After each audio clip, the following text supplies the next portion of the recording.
بسم اللہ الرحمن الرحیم۔ باب نمبر 3 قدرتی وسائل کے تحفظ میں ہم سوال نمبر 4 کو حل کریں گے کہ سوالات کے مختصر جوابات دیں۔ نمبر 1 انہوں نے پوچھا ہے کہ قدرتی ماحول کو نقصان پہنچانے والی کوئی سی 3 سرگرمیوں کے نام لکھیں۔ تو اس میں ہم جواب میں لکھیں گے جنگلات کی کٹائی، نمبر 2 شکار کرنا، اور نمبر 3 گھروں اور شہروں کا کوڑا کرکٹ باہر پھینکنا، ان کی وجہ سے قدرتی ماحول کو نقصان پہنچتا ہے۔ نمبر 2 سوال ہے پانی کی کمی سے کون سے مسائل پیدا ہوں گے؟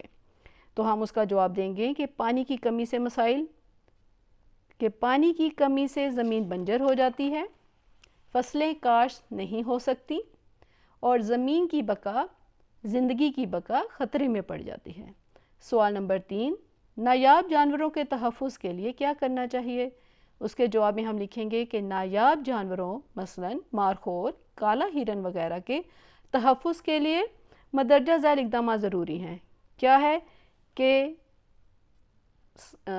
جنگلات میں اضافہ ضروری ہے، پھر جانوروں کے شکار پر پابندی لگائی جائے، اور سب سے اہم بات لوگوں کو نایاب جانوروں کے بارے میں معلومات دی جائیں۔ سوال نمبر 4 ہے قدرتی وسائل کو تباہ ہونے سے بچانے کے لیے کوئی سے 3 اقدامات بتائیں۔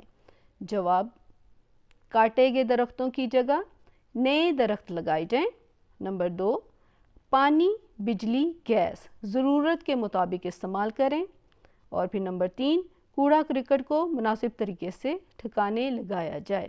اس میں یہ ہوا کے محفوظ کرنے کے طریقے میں شامل آئے گا۔ اور پھر نمبر 5 ناپید جانوروں سے کیا مراد ہے؟ ایسے جانور جو کبھی دنیا میں موجود تھے لیکن آج ان کی نسل کا کوئی جانور دنیا میں موجود نہیں، ناپید جانور کہلاتے ہیں۔ مثال کے طور پر ڈائنوسار، جنگلی بیل، ڈوڈو برڈ وغیرہ۔